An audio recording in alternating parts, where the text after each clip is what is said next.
Whenever you rent or buy a video, you need to be sure that the film you choose is suitable for the audience at home. To help you, there are certificates given to films which tell you broadly what the film is like. This film has been classified 18, which means it's for adults only.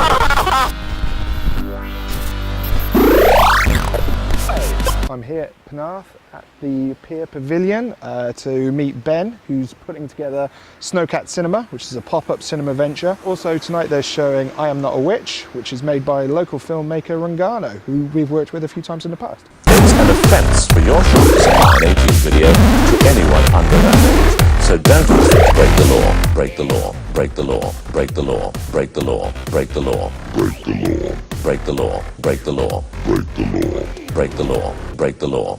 I'm Ben Rive. I'm the founder and creative director of Snowcat Cinema, which is a pop-up based in Cardiff and Penarth. Snowcat Cinema came out of a wish to do something different with my life. After 20 years of working in offices and loving the cinema but not being involved in it enough, I took a big step and decided to try and put some films on myself. So I started pop-up in the back rooms of pubs, putting on kind of B-movies and lesser seen science fiction and horror films, things that people wouldn't have seen on a big screen necessarily.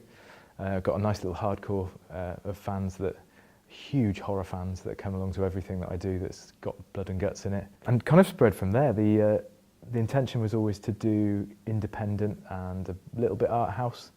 Not too art house, but you know, get some unusual stuff in there. Two really big things for us in the first year where we started was some themed events. So we did a screening of the Grand Budapest Hotel at the Paget Rooms in Penarth, dressed the building as a hotel, had a concierge and a bellboy acting, and we, as everyone arrived, they got given a room key, they got given instructions on what to do in the building. And then during the film we had bits of, I think it's called shadow casting, isn't it, where you have people acting out elements of the film. So there were people running through the auditorium. It wasn't particularly filled with decorum, that screening, but it was really good fun. We did an amazing Twin Peaks night the night before the new series started, where we screened Fire Walk with Me and all the deleted scenes. So it was a double bill, 4 hours of Twin Peaks. Every single person turned up in costume. And we dressed the venue like the Double R Diner with menus on the tables and donuts and that kind of stuff. I moved to Penarth 2 years ago. Was really enjoying coming to the cinema here, and then when the cinema closed down, I took the opportunity really. There was a cinema in town rather than using the back room of a pub, and I badgered the people that run the place until they let me in to put some films on. So started here Halloween 2017, the double bill, 2 nights in a row of The Fog and The Thing, and sold every ticket, and it kind of blew our minds that we could get that many people in to watch those films. I know everyone loves them, but to actually get people out on Halloween to go and see them. So that kind of set us off on a different journey really of using a proper cinema. So I think we still consider ourselves to be pop-up, because it's not our day job. It's a hobby that's got a bit out of control. We're able to put on films of all different types. We can get a room full of people to watch schlocky horrors, and then 5 days later we can be watching Italian neo-realism and have another room full of different people drinking red wine and finding it a really emotional evening. And it's good that we seem to be getting an audience now that's wide enough that actually we can find enough people to come and watch each different type of film. And there is quite a lot of crossover. We're getting people coming to everything, which is fantastic. So the people that we expect to see at the French films suddenly turn up to watch American Werewolf in London on Valentine's Day, and it's quite surprising. We're providing a service for people at the end of the day. I know it sounds very corporate, but people want to go to the cinema, and people want to go to the cinema to see films that they're not likely to see in the Odeons and Cineworlds in Cardiff. I think that's the niche we found at the moment, is providing the proper big screen cinema experience, but with something they're probably never going to see it on the big screen again. You can't beat that experience of seeing something on a big screen. I think that from what we've seen so far of what we've been doing, there is a bit of a generation gap. There's a generation that they've grown up with everything available on a laptop, and I think there are a lot of people in that generation who haven't really caught the magic of a big screen. They don't feel they need it, whereas I think anyone kind of over 30 grew up with going to the cinema. So it was amazing to be able to see something on a big screen, and then probably the next time you saw it was on a grainy VHS, recorded off the telly. We're spoilt at the moment that we've got HD in our houses, and the cinema experience at home is amazing. It still slightly surprises me when people turn up to watch films that they've seen 20, 30 times and they're really passionate about, and they'll still pay to come and see it on the big screen in a room full of people. The screening of The Thing at Halloween was a really good example of, I think, why that works. The split was probably 70-30 of people. 70% had seen it, 30% were partners brought along or people who'd always intended to see it. And I actually sat in on that screening because it was Halloween and I really wanted to watch it on the big screen. I sat in and kind of semi-watched the screen. The other half of the time was watching the audience, knowing there was a big jump coming up, and just watching people lifting out of their seats. And you don't jump at home. I think there's a bit of, not peer pressure, but there's almost the fact that you're all in the room and you're all in it together, you're all scared. Everyone reacts to everybody else. And just hearing people jumping out of their seat and then laughing, you know, that reaction just after the fear, that everyone laughs because it's a bit silly. I think that's what's dragging people in. We don't want to just be the same as all the other cinemas that have everything on. We're curating the programme and we want it to be what, I say it's myself and my wife. We choose the films that we'd like to see in the cinema. We're gaining the trust of our audience as well. We've got people coming now we've had people coming to see films that they haven't seen on a Friday night. So, you know, they're giving up an evening at the weekend, they're paying to come and see something on the fact that essentially we're recommending it to them. So Harold and Maude was a good example of that. A film that we both love, a film that some of our friends love, but not that widely seen, I don't think. And there were a lot of people turning up for that screening who, from conversations with them, they're cinema buffs. They just hadn't ever seen that film.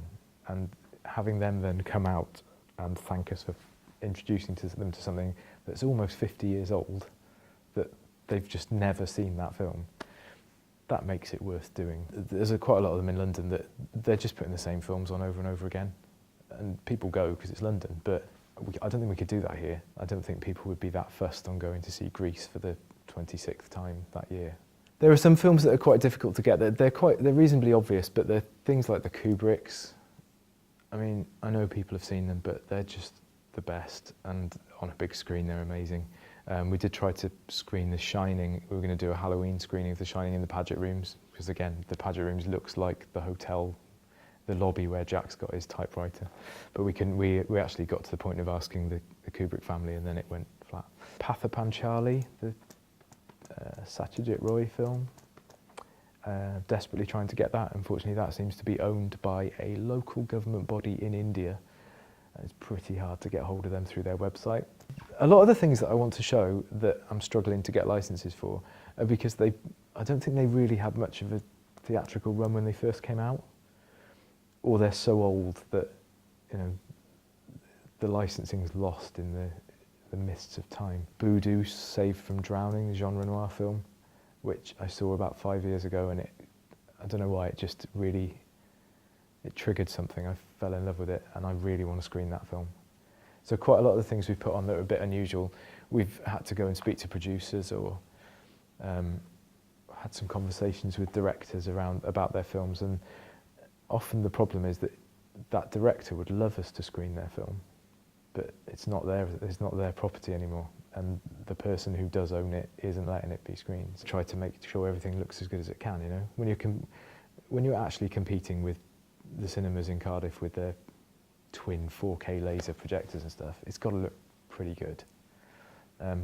We've done one thing from DVD, and that was because it was the only way we could possibly do it, but I don't like doing that. I want it to be better than watching it at home, you know? But I've got good memories of my dad taking me to see Pinocchio, because it was one of the first films he saw, and I didn't want to go and see it, and he took me and I loved it. I remember seeing Superman 3 with Sunstroke and being freaked out by the robot woman at the end, which I still can't watch without being freaked out by it. I think I was quite lucky, I think. It's that kind of 80s golden patch of a lot of films that are really loved, not necessarily respected, but loved these days still. So there was a nice run of being able to go, like being taken to the cinema to watch Ghostbusters. Like missing out on that, the really golden thing of being able to see Star Wars for the first time or Raiders for the first time. Just slightly too young for that, but yeah, a lot of the Labyrinth and Dark Crystal, all those sorts of things that people still want to go and see now. And it's really, I was thinking about this the other day, it's really nice to think that when we watched those, they were all on film. And it would be amazing to see them again like that. Started in Cardiff. We've done some screenings in Newport as well. Obviously Penarth at the moment is kind of the focus, but we've been neglecting Cardiff a bit, unfortunately. Started work with the Tramshed, so we've got some screenings coming up there. I think the good thing that we can do with the Tramshed is, obviously because it's a big music venue, we're starting with a couple of films that will appeal to the music buffs. So we're doing Dazed and Confused, Richard Linklater's film, which is set on the last day of school, 28th of May 1976.